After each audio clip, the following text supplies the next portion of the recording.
Gum ನೋಡಿ ಯಾವ ಥರ ಇದೆ.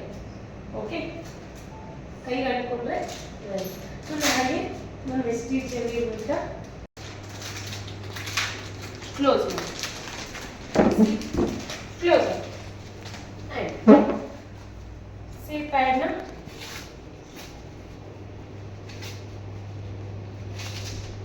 ಓಕೆ.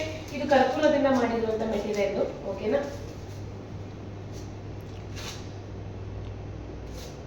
ಇದೇ ನೋಡಿ ಗ್ರಾಫಿಕ್ ಆನಂದ್ ಚಿಪ್ ಅಂತ. ಇದರಲ್ಲಿ ಒಂದು ಆ್ಯಕ್ಚುಲಿ ಪೆಟಾಟಿನ ಅದು ಎಷ್ಟು, ಯಾಕಂದರೆ ಹೆಣ್ಮಕ್ಳಿಗೆ 30 to 40 ml ಬ್ಲೀಡಿಂಗ್ ಆಗುತ್ತೆ. ಇದು ಎಷ್ಟು ಅಬ್ಸರ್ವ್ ಮಾಡುತ್ತೆ ನೋಡಿ. ಆ್ಯಂಡ್ ಇದು XY ನಮ್ಮದು ವೆಸ್ಟಿ ಡ್ಯೂ ಗಾರ್ಡನ್ ಪ್ಯಾಡ್, ಅಲ್ಲಿ ನಮ್ಮ ಬ್ಲೀಡಿಂಗ್ ಅಬ್ಸರ್ವ್ ಮಾಡುವಂಥ ಒಂದು ನ್ಯಾಚುರಲ್. ಸೊ ಇದರಲ್ಲಿ ನಾನು ಏನೋ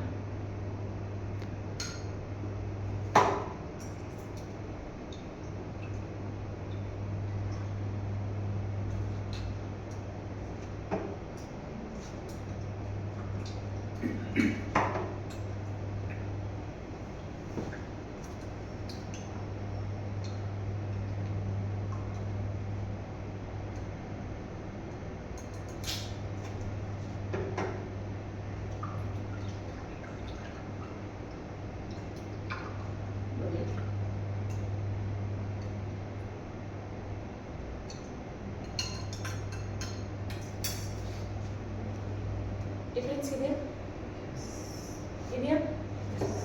ಇದು ನೋಡಿ ಜೆಲ್ ಆಗಿದೆ, ಕಾಣಿಸ್ತಿದೆಯಾ? ಎಸ್, ಜೆಲ್ ಆಯ್ತಾ? ಸೊ ಇದು ನಿಮ್ಮ ಬ್ಲೀಡಿಂಗ್ ಅಬ್ಸರ್ವೇಷನ್ ಮಾಡೋದ್ರಿಂದ ಗೊತ್ತಾಯ್ತಾ?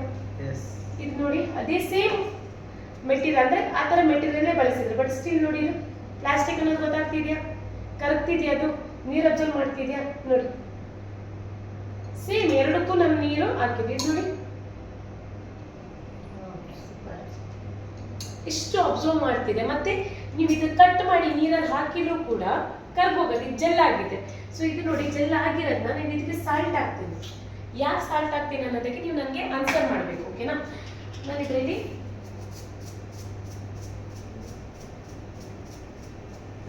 ಎರಡಕ್ಕೂ ನಾನು ಸಾಲ್ಟ್ ಹಾಕ್ತೀನಿ.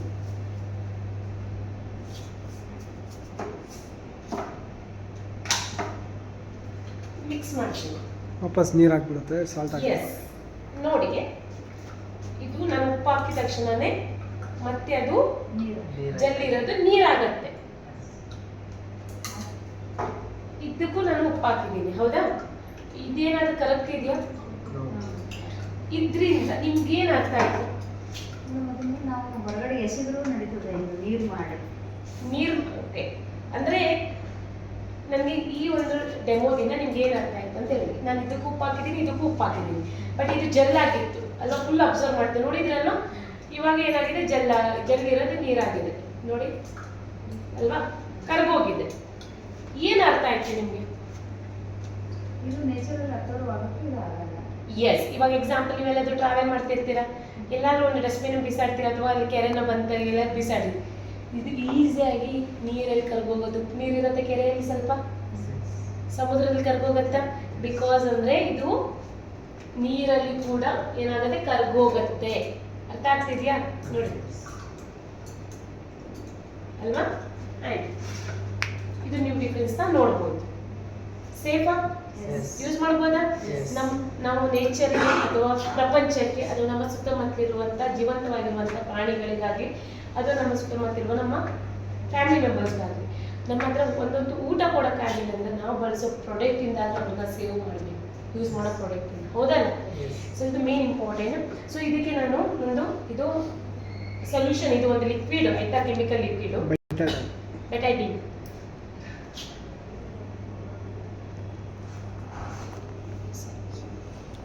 ಇದಕ್ಕೆ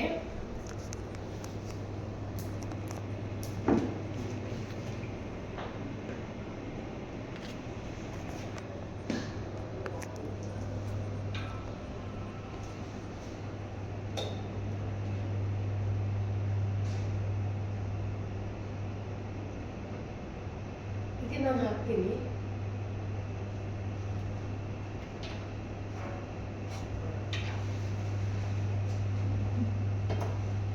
ಕಲರ್ ನೋಡಿ.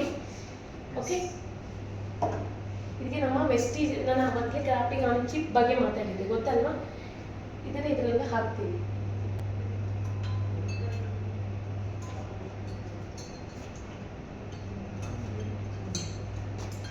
ಏನಾಯ್ತು? ನಾನು ಹಾಕಿದ ಕೆಮಿಕಲ್, ಬ್ಯಾಕ್ಟೀರಿಯಾ, ಹೌದಾ? ಕೆಮಿಕಲ್. ಸೊ ಈ ಸ್ಟಿಕ್ಕರ್ ಏನ್ ಮಾಡ್ತು? ನೀರಿನ ಮುಂಚಿನ ಕ್ಲೀನ್ ಮಾಡಿದೆಯಲ್ಲ, ಅದೇ ತರ ನಿಮ್ಮ ಮೆನ್ಶೂರ್ ಟೈಮಲ್ಲಿ ಬರುವಂತ ಬ್ಯಾಡ್ ಬ್ಯಾಕ್ಟೀರಿಯಾಗಳನ್ನ ಕ್ಲೀನ್ ಮಾಡುತ್ತೆ. ಗೊತ್ತಾಯ್ತಾ? ಹೇಗೆ ಡಿಫ್ರೆನ್ಸ್ ಇದೆಯಾ? ಟ್ರಾನ್ಸ್ಫರ್ ನೋಡಿ, ಒರಿಜಿನಲ್ ಕಲರ್ ಬಂತು. ಗ್ರೀನ್ ಕಲರ್ ಅಂದ್ರೆ ಮೆನ್ಶೂರ್ ಕ್ರಾಮ್ಸ್ಗಳನ್ನ ಕಂಟ್ರೋಲ್ ಮಾಡುತ್ತೆ. ಮೆನ್ಶೂರ್ ಟೈಮಲ್ಲಿ ಆಗುವಂತ ಪ್ರತಿಯೊಂದು ಪ್ರಾಬ್ಲಮ್ನ ಏನ್ ಮಾಡುತ್ತೆ? ಕಂಟ್ರೋಲ್ ಮಾಡುತ್ತೆ. ಸೊ ಇದರಲ್ಲಿ ನಾನು ಕೂಡ ಒಂಚೂರು ಬಟಾಟೆನ ಹಾಕ್ತೀನಿ. ಅದ್ರಲ್ಲಿ ಯಾವ್ದಾದ್ರು ಗ್ರಾಫಿಕ್ ಆನ್ ಚಿಪ್ ಇದೆಯಾ ಇದರಲ್ಲಿ? ಈ ಪ್ಯಾಡಲ್ಲಿ ನಮ್ಮ ಆಕ್ಟರ್ ನ್ಯಾಷನಲ್ ಕ್ರಶ್ ಮಾಡುವಂತ ಡೆಮೋ ಜಸ್ಟ್ ನಾನು ಹಾಕೋದಿದ್ದು ನೋಡಕ್ಕೆ, ತೋರ್ಸಕ್ಕೆ. ಈಗ ನೋಡಿ, ಹಿಂಗೆ ಕರ್ಗ್ತಿದೆ, ಹೌದಲ್ಲ? ಹಂಗೆ ಇದೆ, ಕರ್ಗೋಗ್ತಿದ್ಯಾ? ಇಲ್ಲ. ಸೊ ಸೇಮ್ ಯಾಕೆ ಇದ್ರ ಬಗ್ಗೆ ಹೇಳ್ತಾ ಇದ್ದೀನಿ ಅಂದರೆ, ಈ ಒಂದು ಸ್ಟಿಕ್ಕರ್ ನಿಮಗೆ ಸ್ಪೆಷಲಿ ಫಾರ್ ಮೆನ್ಶೂರ್ ಟೈಮಲ್ಲಿ ಬರುವಂಥ ಪ್ರತಿಯೊಂದು ಪ್ರಾಬ್ಲಮ್ನ ಅವಾಯ್ಡ್ ಮಾಡುತ್ತೆ. ಕೆಪಾಸಿಟಿ ಅರ್ಥ ಆಗ್ತಿದೆಯಾ? ಇದರಲ್ಲಿ ಯಾವ್ದಾದ್ರು ಪ್ರಾಣಿಗಳು ತಿಂದರೆ, ನೇಚರ್ಗೆ ಹಾಕಿದ್ರೆ ಮಣ್ಣಲ್ಲಿ ಮಣ್ಣಾಗತ್ತಾ ಇದು? ಪ್ಲಾಸ್ಟಿಕ್ ಅನ್ನೋದು ಗೊತ್ತಾಗ್ತಿದೆಯಾ? ನೋಡಿ, ಕರ್ಗೋಗತ್ತಾ? ಟಾಯ್ಲೆಟಲ್ಲಿ ಹಾಕಿದ್ರು ಕೂಡ ಏನಾಗುತ್ತೆ ಇದು? ಹಾಗೆ ಇರತ್ತಲ್ಲ. ಸೊ ಡಿಫ್ರೆನ್ಸ್ ಗೊತ್ತಾಯ್ತಾ? ಎಷ್ಟು ನೀಟಾಗಿ ಅದು ಒಂದು ಚಿಕ್ಕ ಗ್ರೀನ್ ಕಲರ್ ಸ್ಟಿಕ್ಕರ್, ಅದು ಆ ಒಂದು ಕೆಮಿಕಲ್ ಸೊಲ್ಯೂಷನ್. ಇದು ಒಂದು ಕೆಮಿಕಲ್, ಎಷ್ಟು ಕೆಮಿಕಲ್ ಇರ್ಬೋದು, ಅದಷ್ಟನ್ನು ಕಂಟ್ರೋಲ್ ಮಾಡ್ತಾ ಇದೆ ಅಂದರೆ ಅರ್ಥ ಮಾಡ್ಕೊಳ್ಳಿ ಎಷ್ಟು ಕೆಪಾಸಿಟಿ ಒಂದು ಪ್ಯಾಡಲ್ಲಿ ಇರ್ಬೋದು ಅಂತ, ಹೌದಲ್ವಾ? ಆ್ಯಂಡ್ ಮತ್ತೆ ನೋಡಿ, ಇದು ಫುಲ್ಲು ನೀರಾಗಿದೆ ಜಲ್, ಹೌದಲ್ವಾ? ಸೊ ಐ ಹೋಪ್ ಇವತ್ತಿನ ಸೆಕ್ಷನ್ ನಿಮ್ಗೆ ಎಲ್ರಿಗೂ ಕೂಡ ಅರ್ಥ ಆಗಿದೆ. ಯಾಕೆ B1 ಇಸ್ ಇಂಪಾರ್ಟೆಂಟ್, ಯಾಕೆ ವೆಸ್ಟೀಜ್ ಪ್ರಾಡಕ್ಟ್